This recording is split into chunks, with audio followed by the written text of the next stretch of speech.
Okay, guys and gals, about 10 seconds of the obligatory disclaimer. If you want to read the whole thing, just pause the video.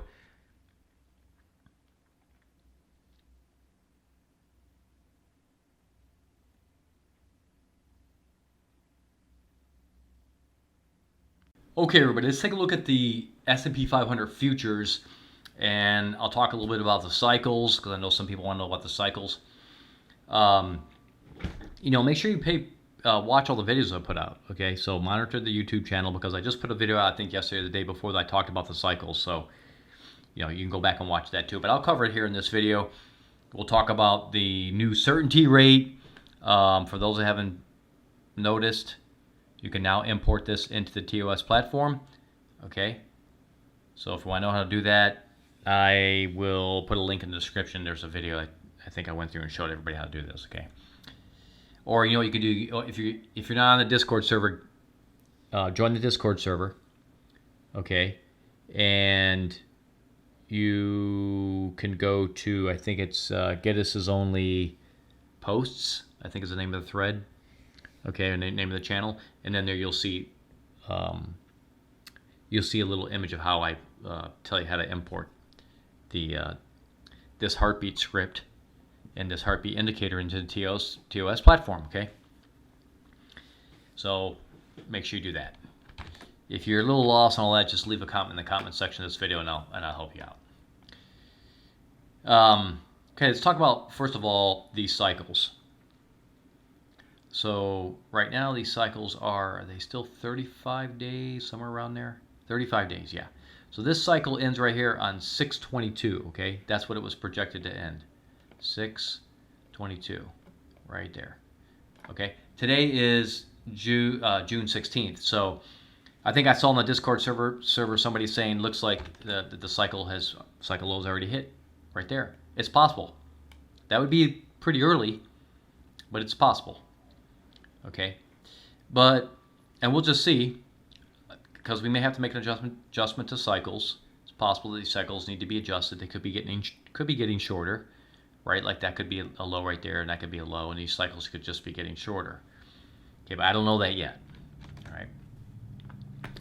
But the other thing that stands out to me, at least for right now, is the MACD still looks like it's trying to go down. Now it is curling up back up here just a little bit. Obviously, the short-term indicators, are pointing up, but the MACD hasn't really fully made this turn.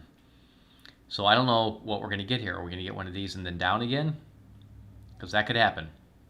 I'll have to wait and see. Could even go a little bit longer and then down kind of a little bit into the next cycle. That's possible. We'll just have to see how this thing plays out. I'm not really convinced that this is just going to turn and burn really hard yet. Though it could. It easily could just start taking off, right? This is already up 29 points for tonight. On the let's see, is it June 16th?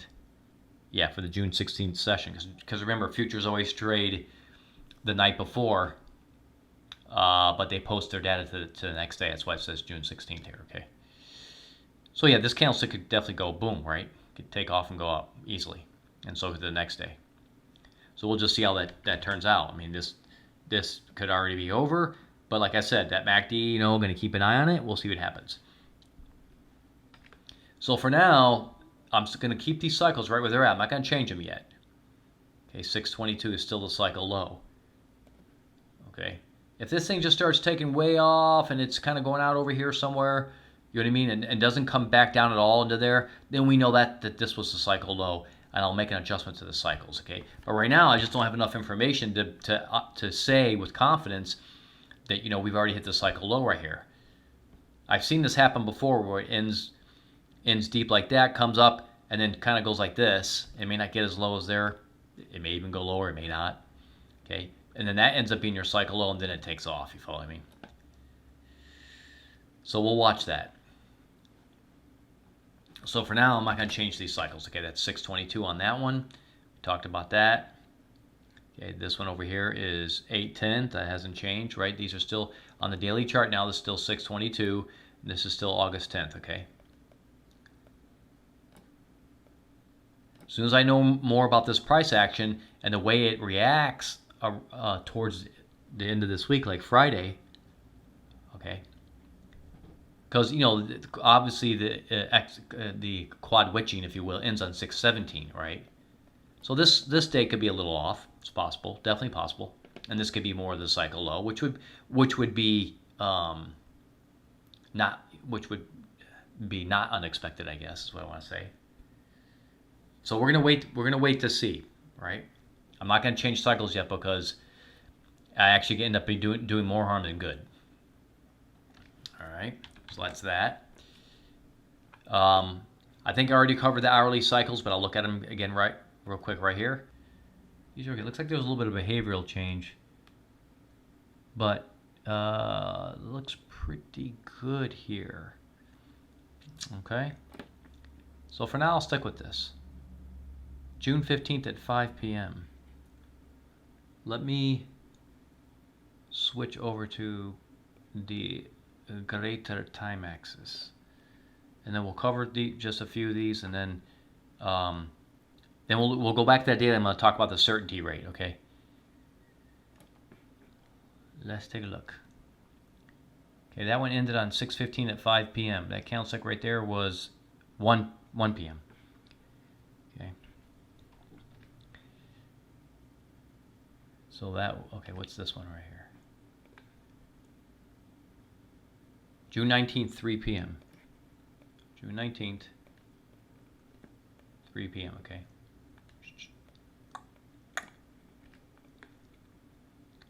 This one's June 21st, 4 p.m.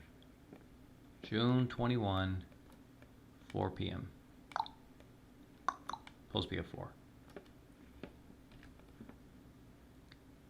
June 23rd, 4 p.m. Wow, that's nifty. Looks like we got ourselves something in the afternoon going on here. Okay. So those, you want to take a screenshot of that, pause video because I'm about to move the screen. You're going to lose these. Okay. Bam. Shut. Yeah. So the next one here is going to be June 27th, 3 p.m. Okay, June 27, 3 p.m.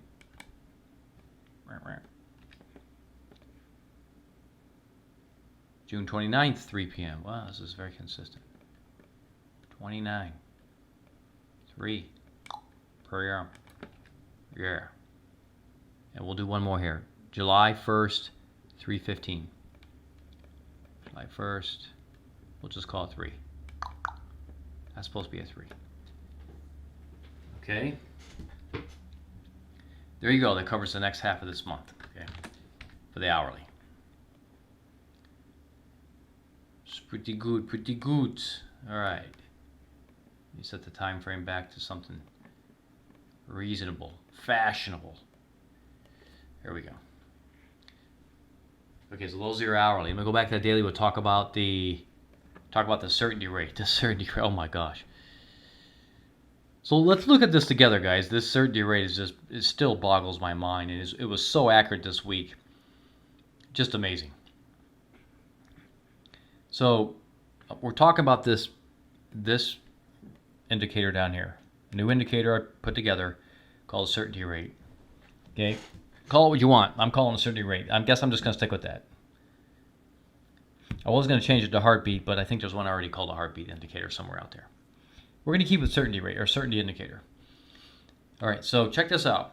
Anywhere you see a spike,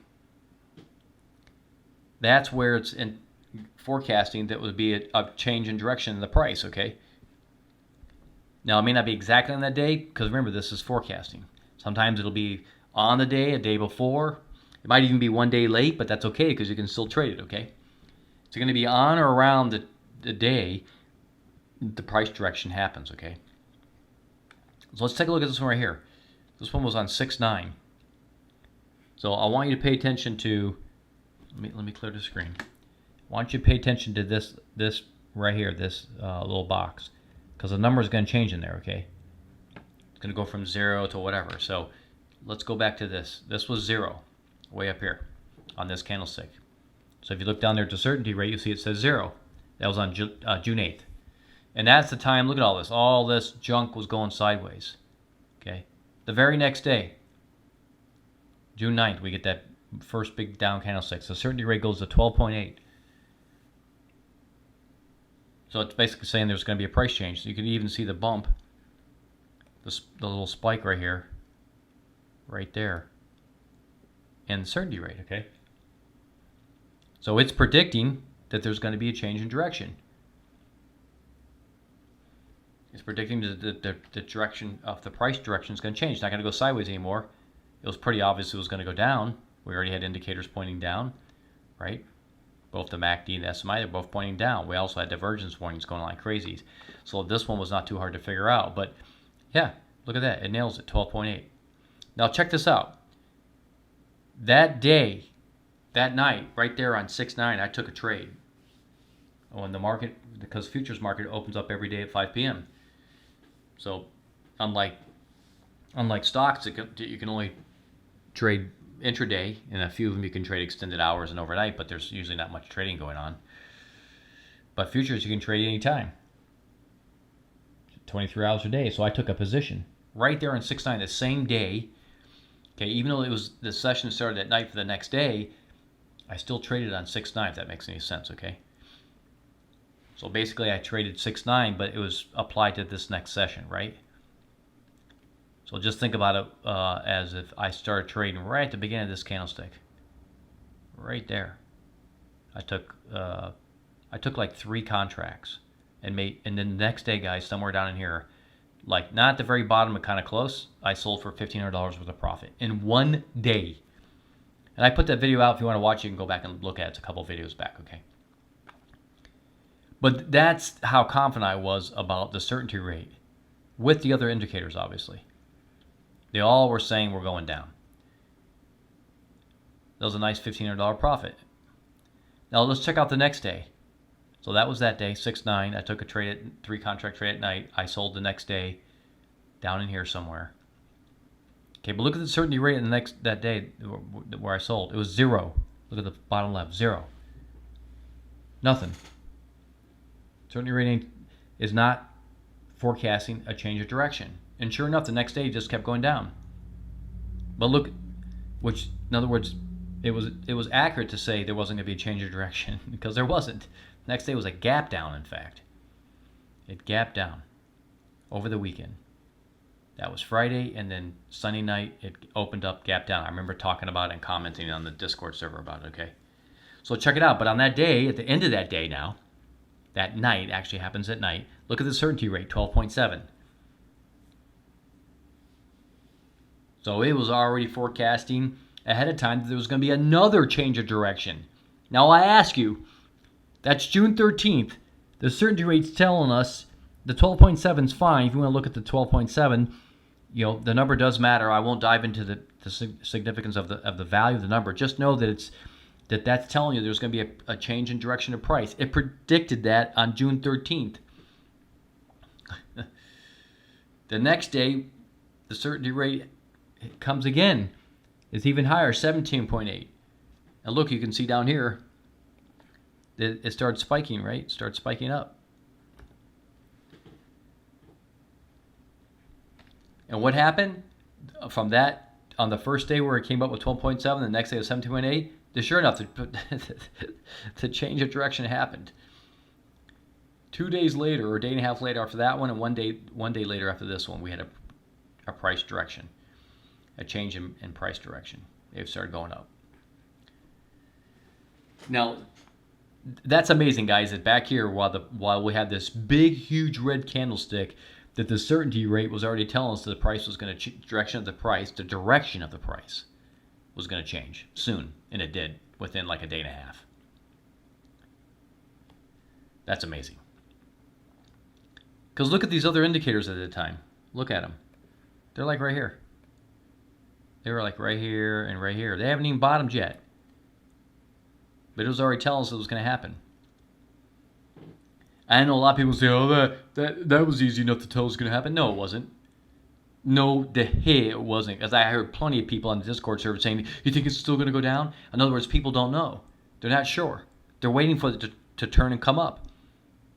And the certainty rate's telling you it is going to happen.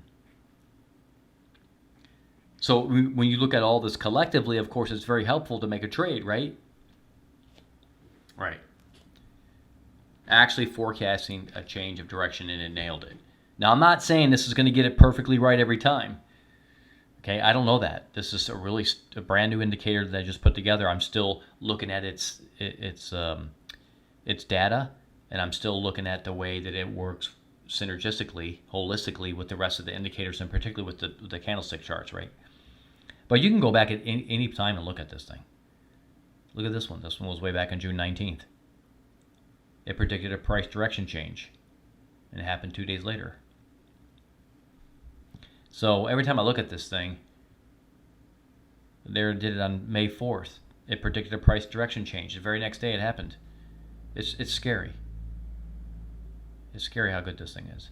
511 price direction change. It took 1.5 days, because this will be at night when this rate comes in. It took 1.5 days, and then it changed for 3 days. Wow. And even as this was going up, the certainty rate was already saying that there was going to be more price direction change, and it happened. There was 2.5 days down. This is basically a down day, more or less. Wow. Then May 20th, it said it was going to be a price direction change. Sure enough, it went up 2 huge days, and then just look at this whole time. This thing was, look at all this as the consolidation was going sideways. Not a peep out of that certainty rate. Amazing. And then on the 9th, it said, yep, we're going to go have a price direction change. And this one was pretty easy, a no-brainer, because everything was already pointing down. I just want to talk about the certainty rate, let you all know that from my observation, it's extremely helpful. It's been pretty much spot on. It may not always be that way. I'm not going to start making crazy claims, but so far this year, it's been really good. Okay. And I converted it from being just like dashes into a heartbeat. There's one other member that's also does software development, and he's working on pretty much the same thing. I got the idea of the heartbeat from him because that's kind of how he did it. He did it a little bit differently, but he kind of did it in this similar fashion. So I like the way that he was doing it. So I decided to switch over to his style of charting it. And he's working on something for the TradingView platform. So because that's what the platform he uses. All right. If and when that comes out, because guys, we're doing this in our spare time, right? I'm not being directly paid to do software development for everybody. Yeah, members pay a certain fee, yes, but software development is very costly. There's no way that the measly little $5.99 membership fees that I'm getting from my members would ever cover the amount of cost it would take in the real world to pay for the software that writes and generates the script for TOS platform, okay? And the other gentleman, he's not being paid for this, so he's doing it in his spare time, okay? So anyway, there's my whole take on the S&P 500, the value of the certainty rate new indicator being added to the service, which to me, as I said, I made $1,500, which go back and watch the video from a couple days ago. In fact, I'll even put up a little splash, a little image here of another trade I did. I think it's I can't remember what it was, guys. I think it was either $100 or $300 trade I made a couple days back. I threw in an extra trade in there and made like a few hundred extra bucks. I'll put it up here in the video right now as I'm talking. I don't remember what that was. You can ignore the date in the upper left-hand corner because the mouse happened to be hovering over the chart in the wrong date. But you can see at the bottom it was sometime recently, like in June. So that was like an extra few hundred bucks I made, all because of the certainty rate. So really, really nice. Okay, guys and gals, listen. Love one another. Okay, y'all know I believe in Jesus. I keep the message simple. Okay, love one another. Forgive one another. Okay, be patient with one another, especially in these times, yeah? We need that. Okay, hope you all enjoyed the video. Talk to you all real soon again next time.